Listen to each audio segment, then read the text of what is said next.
Throughout the ages, history has been altered by word of mouth and the misrepresentation of those who might not have been present when some of the world's most significant events took place. Channelers Barry and Connie Strohm bring through the spirits of those who actually witnessed or took part in these historical events and lets them tell their stories in their own words. Welcome to Channeling History. And now, here are your hosts, Barry and Connie Strohm. Good evening, everybody, and welcome to Channeling History. We're the only show where we speak to the souls that made things happen, and we're brought to you in the Parax Radio Network. I'm Barry Strohm, your host, and I'll be doing the channeling tonight. And I would like to thank you for tuning in to our show this evening. I'm Connie Strohm, your co-host. This week, we will be learning about the American frontier from three spirits that are legends of the American West: Daniel Boone, Jim Bridger, and Kit Carson. If you enjoy American history, you will love this show. So please tell your friends about it so we can continue to expand our listeners. Okay, we're going to do a short disclaimer. The opinions or statements voiced on our show are the channeled words of the spirits, do not necessarily reflect our opinions, those of the Parax Network, or of our sponsors. Last week, we discussed the future of communications by channeling the spirits of Alexander Graham Bell, Nikola Tesla, and Steve Jobs. If you missed the show, it is well worth listening to. There were three very intelligent souls. Yeah, there was a lot of good information last week. All of our shows are available on our YouTube channel. It's in my name, Barry Strohm. Or if you'd like to download them, go to Podomatic.com and just search for Channeling History. You can also hear us on Spotify, Audible, Pandora, iTunes, and many of the other platforms. And we welcome your questions tonight through the chat room. While we do have questions prepared for our guests, we welcome your participation and look forward to your questions. So when we begin channeling tonight, as usual, Connie's going to ask the questions, and I will answer the questions in the words of the spirits. But before we channel, as you probably know by now, we always say a prayer of protection. So Connie's going to say the prayer, and we're going to get started speaking to our three famous individuals. God, please grant us your wisdom and protection. Grant us the knowledge that we can handle and keep us safe from all things that will harm us. Keep the messages positive and pure love. Keep us safe from our egos. We ask these things in the light of the seen, the unseen, and the honesty of God. All right, Connie, as you know, I'm quite a history buff, so I'm really looking forward to this tonight. Let's start off with Daniel Boone. Mr. Boone was born in 1734 and he died in 1820. He's generally known for his exploration and settlement of the Kentucky area that was outside the western borders of the original 13 colonies. He blazed a trail through the Cumberland Gap into Kentucky in spite of the native resistance at the time. He served in the militia during the Revolutionary War. Many of us don't think about the frontier as being the Appalachian Mountains, but in the early 1700s, things were a whole lot different. So, Connie, if you have the first question for Mr. Boone, let's get started. Okay. Mr. Boone, thank you for joining us this evening. Will you please tell us what the frontier of America was like prior to the Revolutionary War? It was a very, very wild place. There were actually many, many Indian tribes in the area. The entire coastal area had been inhabited by Native Americans, and by the 1700s, they were realizing that white men represented their enemy, that the white people were advancing into their home areas, into their holy lands, and were essentially just taking their properties. The Indians had a different concept of land ownership. They felt that the land was for everyone, where the British colonists felt that they wanted to possess the properties upon which they live and took the land from the native tribes. It was very dangerous. It was the French and Indian War was taking place. The British, or the French in this case, were recruiting the different Indian tribes to fight against the British colonists. Now, keep in mind, there was no United States until 1776. So we were all British subjects at the time. A lot of the properties or lands were not explored. The Appalachian Mountains represented a great barrier to Western colonization. It was a very, very wild and very difficult time. Were you able to read or write? No. In those days, there was no education on the frontier. You trusted your parents to try to help you. They would give you what they could if they could read and write. But if you were in a situation where your parents could neither read nor write, then it was not something that you were going to have the opportunity to learn. It was not until later, when things settled down and became safer for the colonists, that they would establish schools. But if you were truly on the frontier and basically on your own, there was no way that you could learn to read or write if your parents couldn't teach you. What drew you to the Kentucky area? I had always loved hunting and exploration in the mountains. Kentucky was on the other side of the Appalachian. Part of Kentucky was very mountainous, but once you get over the mountains, I'd heard stories that it was such a beautiful place. I had traveled into Kentucky, into the Ohio Valley, many of the places that were on the frontier at the time. But Kentucky, I thought, was especially beautiful. There was lush mountains. The flat areas were beautiful. They had plenty of water. Animals were everywhere at that time. It was just a wonderful area, and I felt that if we could find easy access to it over the mountains, that it would be a great place to expand and to live. You were born near what is now known Reading in Pennsylvania. As a British subject, what was it like living as a British subject in that area?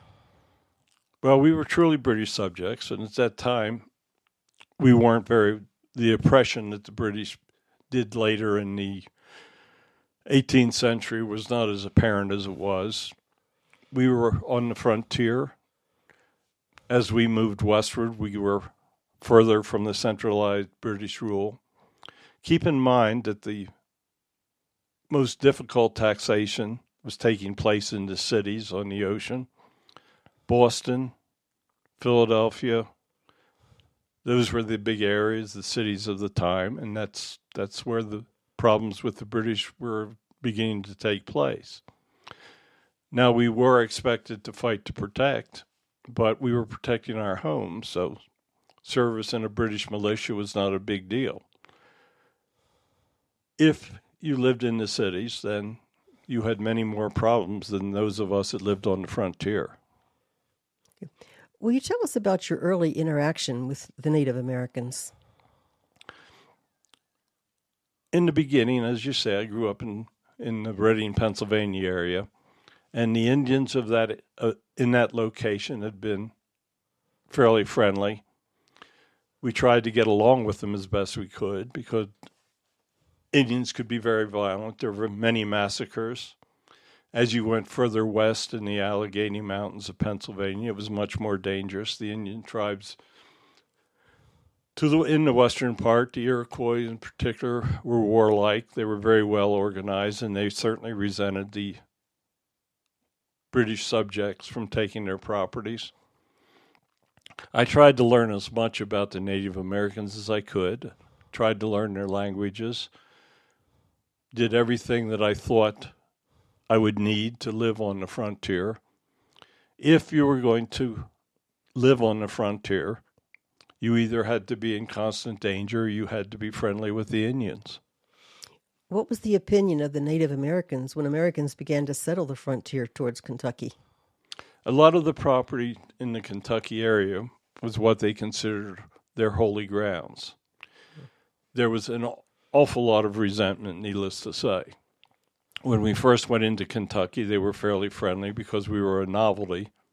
But as more and more individuals tried to follow the Western Road that we pioneered through the Cumberland Gap, they became more aware of people living on their properties and became much more unfriendly. You reached a point where we had to build basically a fort around our homes, and we had to be very much on guard. And as I look back, I certainly can't blame them for not being very happy that we were coming. We were trying to change their lives. They had a wonderful culture, and we were trying to convert them, sometimes with missionaries, to Christianity. We were doing many things that just simply displaced them from their homes, and they fought back. Understandable. Your family was a member of the Quaker Church. Would you please tell us what it was like being a member of the Quaker Church in early America? The Quakers were probably one of the strictest religions. They believed strictly in the words of the Bible. On a Sunday, you would absolutely do no work. You would have to attend the church, and you would have to follow the rules of their congregations. If you didn't, you could be shunned, you could be thrown out of the church. The Quaker religion in those days was probably one of the most strict. They had come from Europe. They had tried to find areas of seclusion where they could follow their religions in peace. As civilization continued to move westward, many of the early church locations found out that they had to compete with other religions. But the Quakers it was a very difficult faith, and I found that I could no longer follow it. Yeah. You were known as an expert hunter. Why were you drawn to hunting rather than some other occupation? I didn't take real well to book learning. My parents tried to teach me, but I just loved being in the mountains, in the woods. In those days, hunting was a real skill. Keep in mind that we were using smooth bores before we got to the rifled hunting tools and weapons. You had to be able to stalk animals and get very close if you were going to be able to score on the animal in which you were hunting. Also keep in mind that wild animals represented a huge food source. It was a time where you had to clear the woods if you wanted to farm, and the animals were essentially free if you could hunt them down. It was a food source that was incredibly valuable in pioneer America. Did you play any role in the French and Indian War, which ran from 1754 to 1763? Yes, I was part of a disastrous expedition in western Pennsylvania. I was watching out for the horses, so I didn't really get involved in the combat. But the British were beaten very badly. I tried to continue to serve in the British military, but thank goodness it was that one experience was enough. It was the first time that I really experienced any type of combat, and it was enough. Yeah. What was your role in the Revolutionary War? I served in the colonial military. Keep in mind that local militias played a huge role in fighting the Revolutionary War. I was involved in several battles. People probably forget that the Revolutionary War lasted for so many years. We did what we could. We tried to fight the British where we could. By this time, the British had recruited some of the Indian tribes, so we had our hands full with them. Yeah, in 1778, during the Revolutionary War, you were adopted into the Shawnee tribe. Will you tell us about that incident? The Shawnees were on the other side, and I was actually captured in an incident with them. Since I was friendly with them, they adopted me into the tribe rather than treat me as a true enemy. I spent time with them. I tried to understand them. And then there was a time that I decided it was time to leave the tribe and get back to our home and our other existences. The Shawnees, they were mistreated like every other tribe, and they tried to stand up for their rights. I was accepted into them. I could speak their language. And in many instances, I was very sorry to see what happened to them. Yes, I can imagine that. During your lifetime, the Appalachian Mountains were the American frontier. Just how dangerous was life in the American frontier during the 1700s? There were times that it was incredibly dangerous. There were times that there were Indian massacres, that many white people were killed. We would try to stay close to our neighbors. Quite often we would build forts around our homes. There were times that it was very difficult to work in the fields. We would have to have lookouts. We would try to spy on the Indians and understand what their mood was and whether it was safe.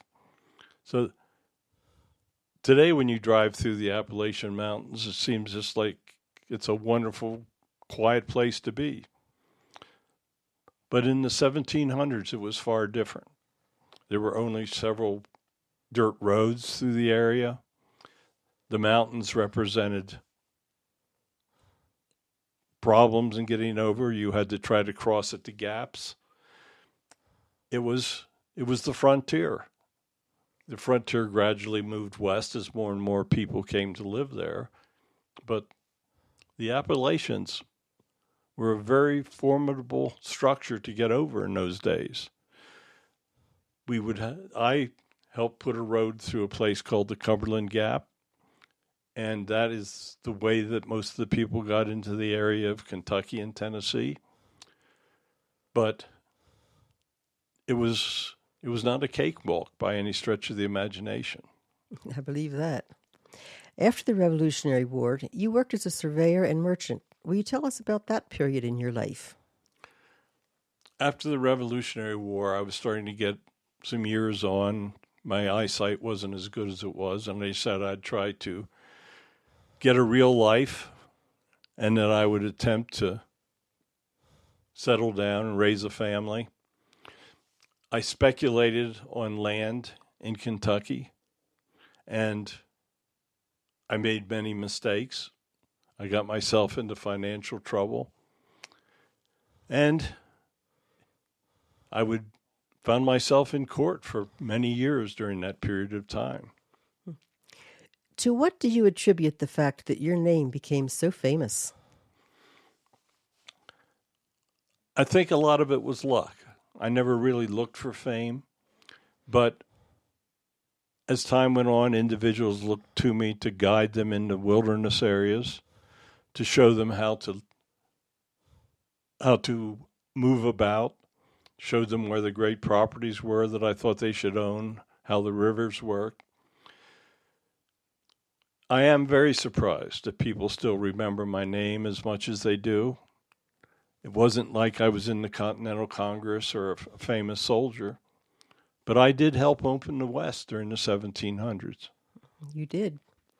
At the time you passed in 1820, the migration west of the Mississippi River was just beginning. As you watched from the other side, what was your opinion of the treatment of the Native Americans? I knew they were going to be treated in the same way that they were on the East Coast. Americans would just simply take their lands. they would try and they would have treaties that they would break. I knew that it wasn't going to be good for them. Thank you so much for joining us this evening and giving us some education here. Do you have a final message for us, sir? I wish that things could have worked out better between the Indians and the colonial settlers. It was a difficult situation. You were dealing with two cultures that were so diametrically opposed. The Indians had the land that the white people wanted, and it was just about that simple, and they took it because there were so many more of them. I hope that the Americans of today realize the true beauty of the country in which they live, the mountains. I hope they preserve it. I hope they stop polluting all the incredible lands that we walked upon. When we were there, it was untouched. Today, it seems like humans are trying to create as much problems for the planet as they can. So thank you for having me. I appreciate this opportunity to speak, and have a good day. Thank you, Mr. Boone. Okay, Jim Bridger. He was born in 1804, died in 1881. Famous as an American mountain man, trapper, Army scout, wilderness guide here in the United States. He explored the Rocky Mountains from what is now southern Colorado to the Canadian border. He began his fur trapping work in 1822 at the age of 18 years old. He built Fort Bridger, which Connie and I have visited several times. He was an incredible individual. Welcome, Mr. Bridger. What was it like on the American frontier in the early 1800s? Well, I was west of the Mississippi. I knew that there were incredible lands. I talked with other trappers that had been west. They told stories that I thought were total lies about the beauty, the size of the mountains. Keep in mind, the people that Daniel were living with, they considered that the Appalachian Mountains were so huge. They had no idea what laid out west in the Rocky Mountains. The huge American frontier was inconceivable. Lewis and Clark had explored it. They'd brought stories back, but it was just a truly amazing place. The plains were covered with buffalo. The mountains had grizzly bear. There were elk, deer everywhere. It was truly a land of plenty, and the Native Americans had thrived for thousands of years there on the beautiful animals that lived and they hunted. It was totally different from the eastern frontier. It was more rugged. The weather extremes were much different. It was just truly a gorgeous place to be. It still is. Please tell us about your childhood. I had a very difficult childhood. I was orphaned. Keep in mind, there was very little medical care. I grew up near the Mississippi River. I would hear the stories of the trappers. I was apprenticed to become a blacksmith. I tried to work at that job, but I just could not resist the urge to go west. These tales of beauty were just so much. It was just something that I had to do. I had a good mind. I could read a little bit. I could shoot very well. I was strong. And I figured the fur trade was something just I wanted to try. How did the Indians treat the early fur trappers? The fur trappers were just no real threat to the Indians. they would live like an Indian.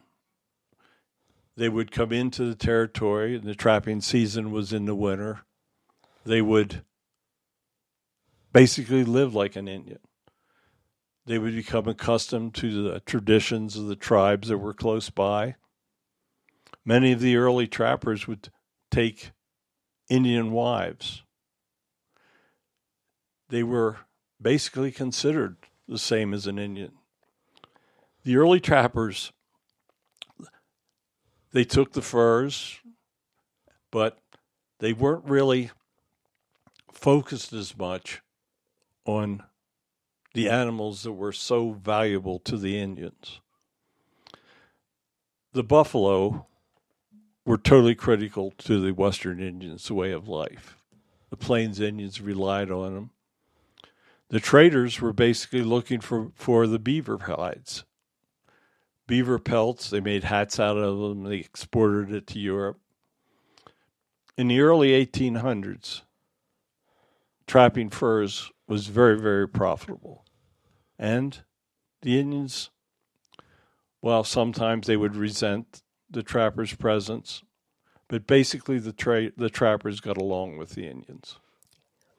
So what caused you to choose to join the fur trading industry? There were trading expeditions that you could join. And it was a very profitable business. You would take your furs back and sell them, and you would have all the provisions you would need for another year. And if you wanted to be on your own, there was absolutely no business like trapping furs in the middle of the wilderness. Will you tell us about a typical trapping season? You would generally be part of an expedition of other trappers.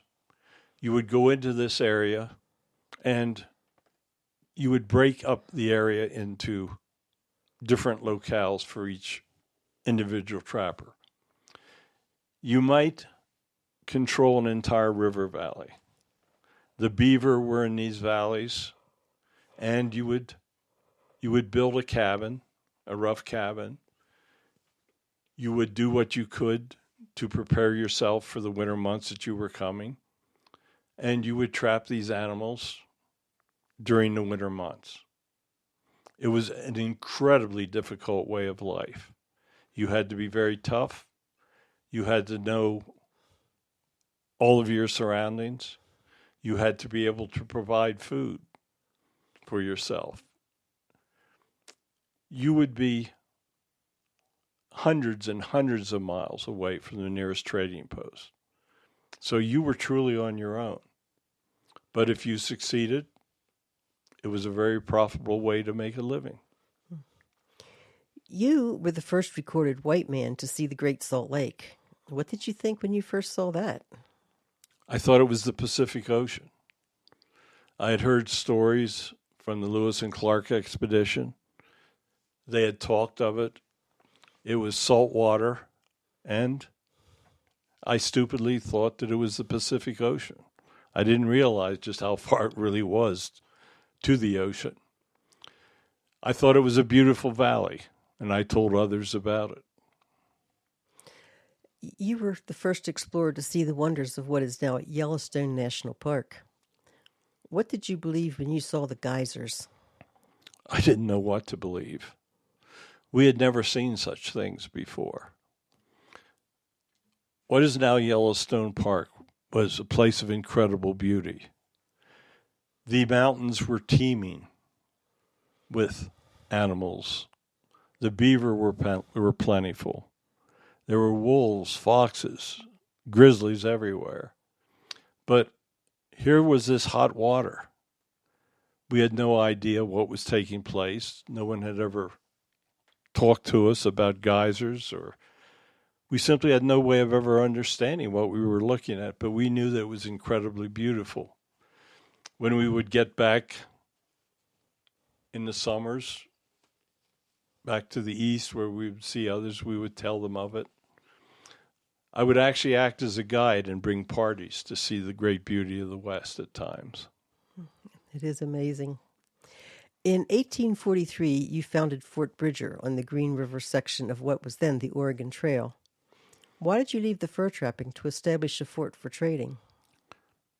I felt, first of all, there was going to be a much easier life, that I didn't have to move around and wade around in icy water trying to catch beaver. I felt that I had had some background in blacksmithing, and by this time there were many people coming through on the Oregon Trail.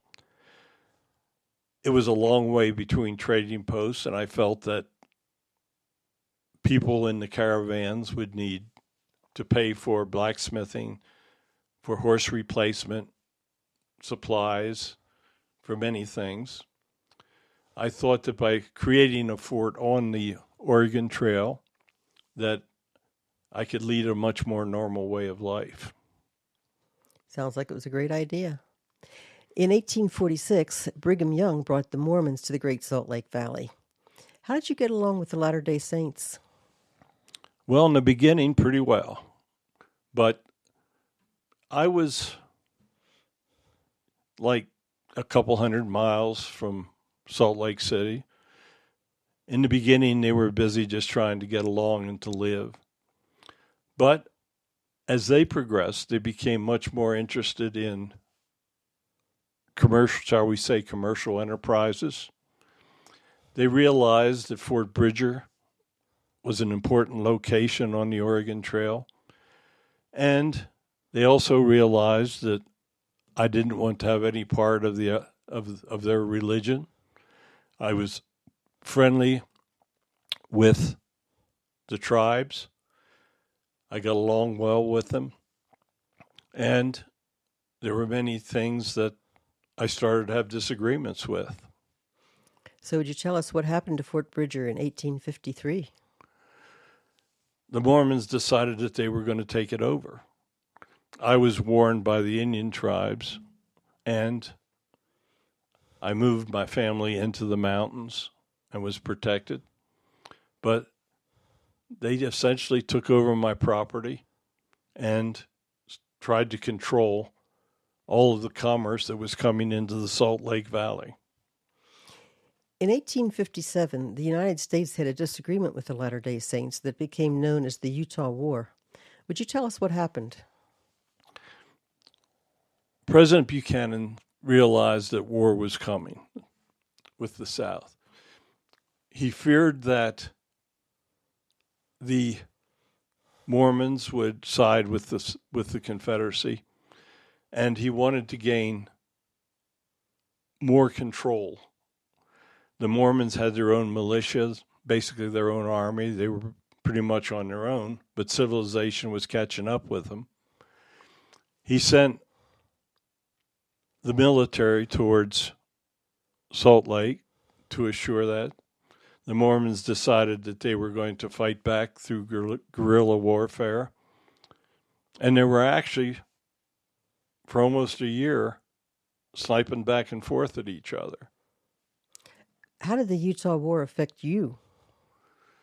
Well, I tried to stay out of it, but I certainly wasn't going to side with the people that took my property. It was important that the Indians did not decide that they were going to take violent sides in this. So I just tried to stand on the side and watch what took place. Did you have any interaction with the Donner Party in 1846? Yes, the Donners came through, and they were talking about this shortcut that they thought would get them to California faster. We thought that we weren't totally familiar with what he was talking about, but we felt that the beginning of their plan was satisfactory, and we told them that we thought the path would work for them. Sadly, it didn't. We gave them some bad information, and I'm very sorry that we did that, but we told them what we thought. Obviously, Donner got caught in the weather, and things didn't go well for him. In 1868, you returned to Missouri suffering from goiter and rheumatism. Please tell us about the final chapter of your life. I went back to Missouri and lived with my daughter, and I was pretty miserable. I was losing my eyesight, and I actually went blind. For quite a few years, I was totally blind. My rheumatism, I could hardly get around. I had some incredible years, but sadly, the end of my life was very difficult. As you look back on your life, what do you consider your finest accomplishment? I had a very good mind for remembering terrain. I would draw maps of the area. I would then work as a guide. I led many expeditions through the West. I saw much of the country. I explored from, I guess, what you call now Southern California to Canada. I saw things. I was the first person to see many things. I got along well with the Indians. And I can think I contributed greatly to individuals that wanted to move into this great frontier that they called the West. I'm very satisfied, actually, with my life. I think that I helped many, many people to find homes in some of the most beautiful country in the world. Can't argue with that. Thank you so much for joining us today. Do you have a final message for our listeners? Yes, I want to thank you for the opportunity to coming through and speak to you. When I lived, it was an incredibly different time. I lived in a time that no one will ever see again. The plains of the Western country was covered with buffalo. The Indians would hunt the buffalo and live with them. Many of the tribes had wonderful cultures.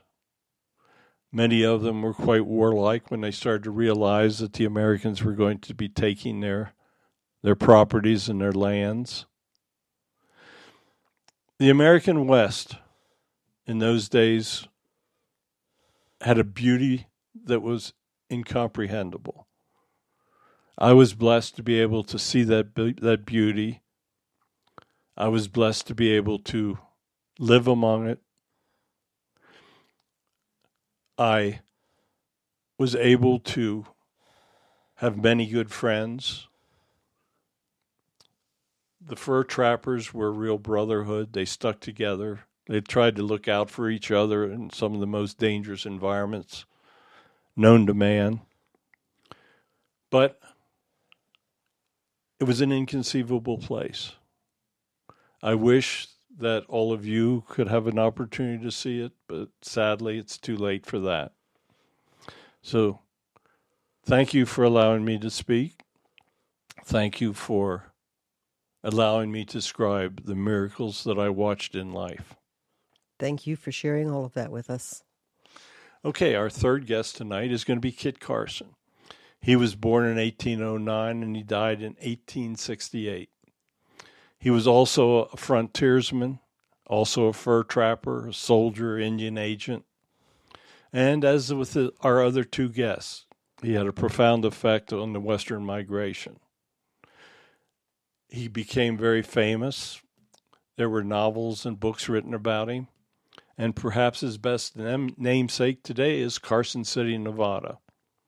So, Kit Carson, welcome to our show. Thank you, sir, for joining us. Well, what was the American West like in the early days where you were?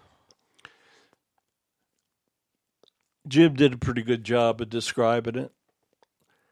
The American West was a very, very wild place. In the beginning, there was no law and order. That all came later. In the beginning, you were taking your life in your own hands. By the time that I started to work along the Santa Fe Trail. The Indians were very dangerous to the white men. The area of the trail was to the south. I spent a lot of my life in Taos and what is now New Mexico. I was part of expeditions to California. California in those days was the most beautiful place. If you were born in the interior of the country, you saw flat plains. Once you saw the Pacific Ocean for the first time, it was amazing. I grew up in Missouri where we just simply had rolling hills. We crossed the Rocky Mountains, which were thousands and thousands of feet high. We tried to do what we could to open the West, to bring people out. And we did many things that I would look back on. I was very sad that I did. But it was a time of beauty, and it was a time of danger. Yeah, you grew up in Missouri when it was part of the American frontier. How dangerous was Missouri in those days, and how did that affect your opinion towards the Indians? We had Indian uprisings in Missouri in the early 1800s. I saw many people that were killed by the Indians. I grew up having a great dislike for them. I grew up in many ways fearing what they could do. In those days, attitudes were so much different. It was a time where basically it became them or us. It was a time that it was accepted that you could simply kill them.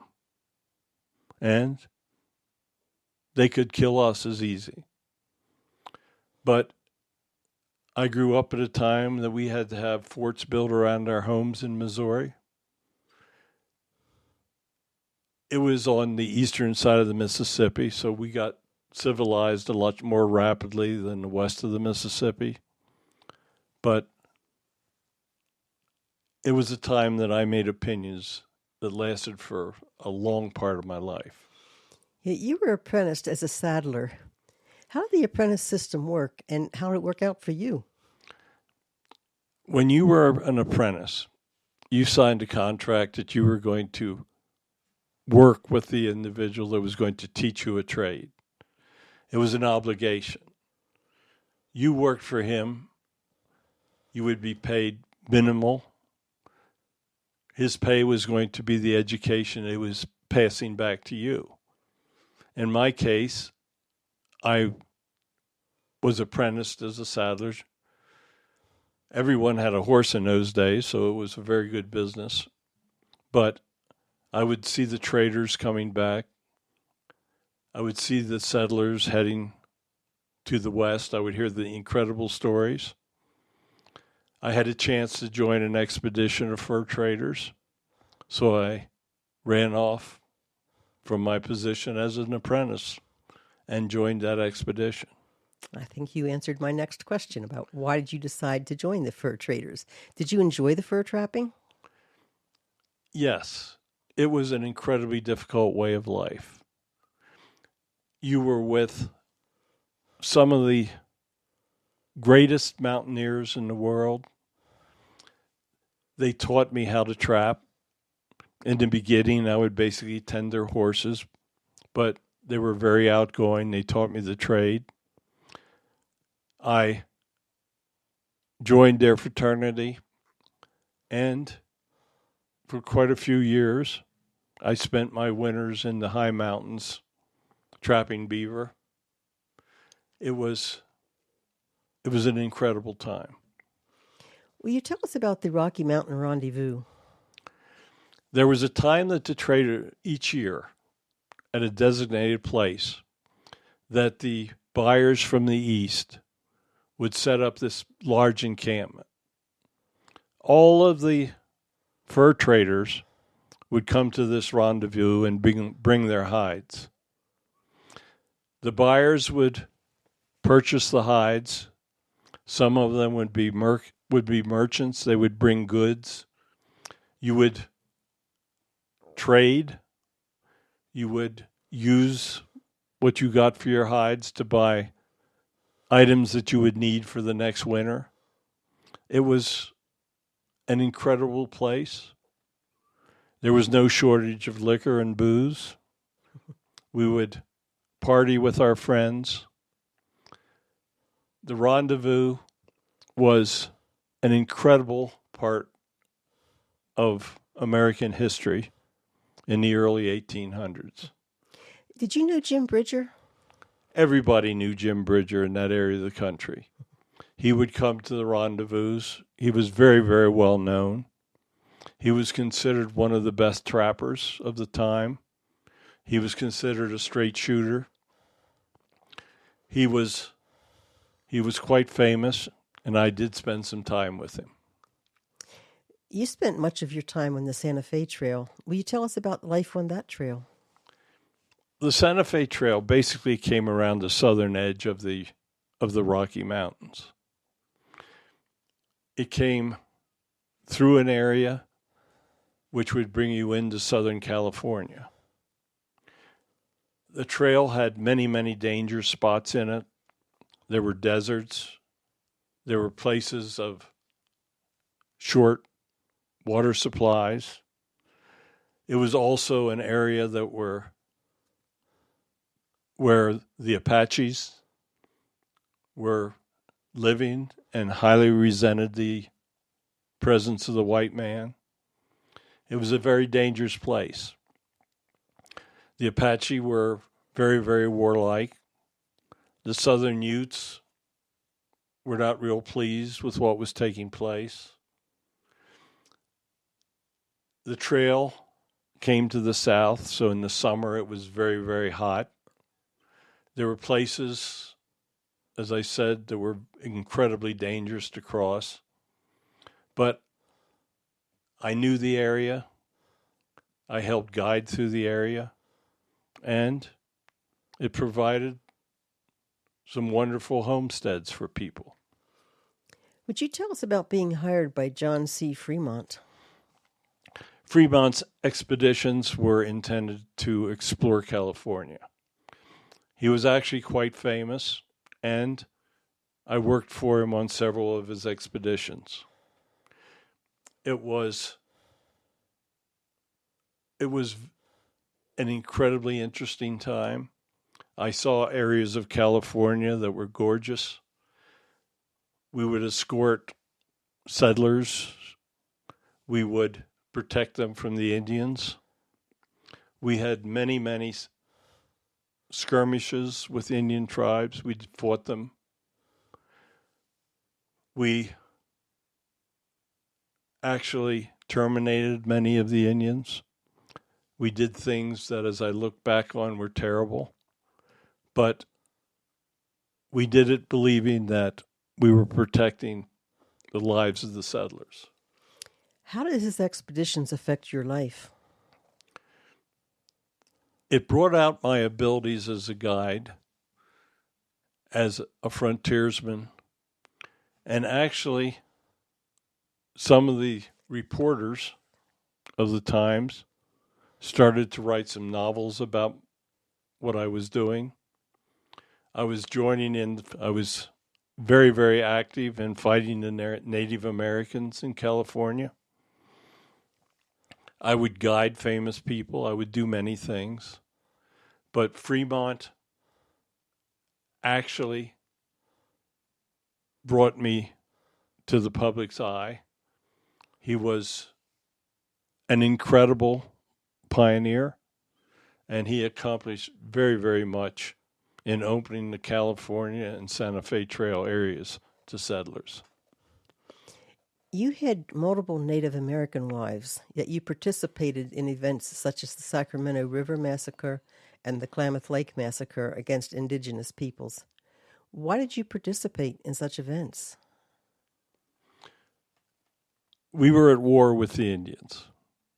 As I said, I had a strong dislike of Indians in my youth. It started from my time in Missouri, and we were continuously being attacked by the different tribes when we were moving on the Santa Fe Trail. In California, there were many Indian tribes, and they were very, very resentful. They would kill settlers. They would massacre them. They would torture them. They would do many, many things that I cannot describe. We considered the Indians that were creating these acts as less than human. And we felt that the only way to protect the settlers were to wipe out their tribes. There were times that we killed women, children. We did terrible, terrible things to them. But they had done terrible things to some of the white settlers as well. There was no attempt made to find peaceful coexistence with them. Whenever the white man would make a treaty with them, they would break it. The Indians had no trust in the white man, and it was just a terrible, terrible time. Yeah, why did your attitude towards the Indians soften as you grew older? What caused that? I realized that they were humans. I had actually married some Indian women. When you were a fur trapper, you would often take a wife, maybe only for that winter, but it was the only way that you would ever have company during that cold winter where you were trapping the beaver. I learned multiple languages of the Indians, and as I grew older, I started to understand that they weren't all bad. They were simply trying to protect their way of life. I realized as I grew older that much of what I believed about them was wrong. Once you understand that they were simply trying to protect their families, their ways of life, you start to realize that there are two sides to every story. You were the subject of many articles and novels that created a bit exaggerated image of your exploits. How did you react to these articles and novels? I was totally shocked. They were actually writing about me, and I didn't even know that that was taking place. I saw these small books and realized that they were talking about my own exploits. They were exaggerated to the greatest degree, but apparently the people back east were so stupid that they believed a whole bunch of what they were reading. But people had to actually read them to me. I couldn't read or write, so I was really caught off guard by it. In your opinion, what was your effect on the Western migration? I think I served a great service in guiding people. I guided military expeditions. I helped make it safe for the white settlers. I think that I was very, very effective. Throughout your younger years, you took great pride in killing Indians. How were you judged for this when you returned to heaven? They did not look on that part of my life with great expectation, shall we say. I accumulated karma that I will have to pay when I decide to return. Many of the things I did in my younger years were wrong, and my guides were very quick to point that out to me when I returned home. From 1854 to 1861, you acted as a federal Indian agent. Tell us about your life as an Indian agent and your vision of the future for Native Americans. I felt that the Native Americans should be educated, should be converted to Christianism, should be kept on reservations. I tried to do all that I could at that point in my life to be fair to the Indians. I had fought them, I had killed them. I realized that I had done many things to hurt them. I tried to use my reputation to help the Native Americans. What happened to them from the period during up to the Civil War was very violent. I tried to do my best to get food for them. I used many of my own resources for it. I tried to be a very fair agent for the Indians.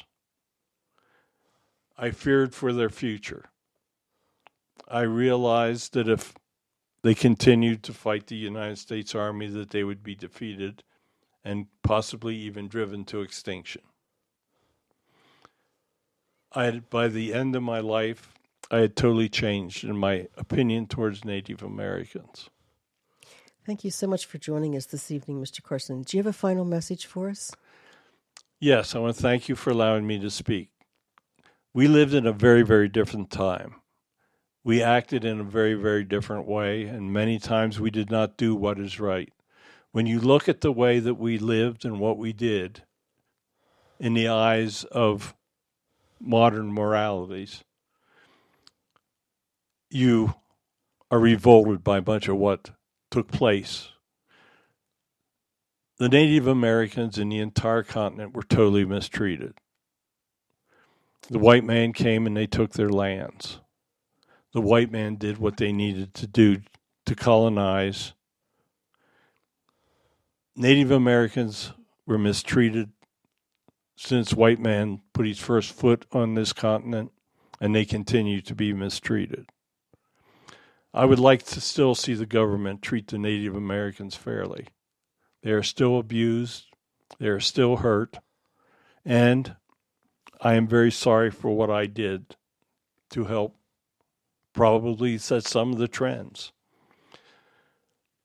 We try to influence people to do right by them today, but it is still a very sad picture. But thank you for allowing me to come through. Just remember that things were totally different in the days when we lived. Thank you and goodbye. Thank you, sir, for sharing your knowledge with us. Okay, next week, I'm kind of on a Western binge right now, so we're going to be channeling the spirits of three famous Western heroes, just from a little bit later time periods. We're going to speak with Wyatt Earp, Bill Hickok, and Buffalo Bill Cody.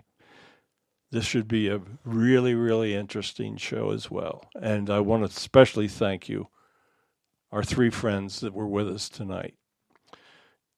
You can submit questions through our email. It's channelinghistoryontparax@gmail.com.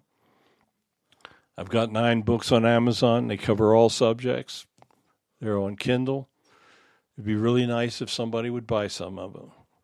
Signed copies are available on my website, spiritspredict.com. All of our shows are available on our YouTube channel in the name of Barry Strohm. If you want to download them, you can just go to Potomatic.com and search Channeling History. Okay, thank you so much, everybody, for listening in. Please tell your friends about our show. Join us Sundays at 9 p.m. Eastern Time on the Parax Radio Network. Good night. Thanks God for bless listening you all. to Channeling History. Tune in again next week for another electrifying episode, as we never know who will make an appearance or who will come through the portal. Any rebroadcast or other use of this program without explicit permission is strictly prohibited. Copyright 2020. Our Story Begins by Kevin MacLeod, licensed through Incompetech.com.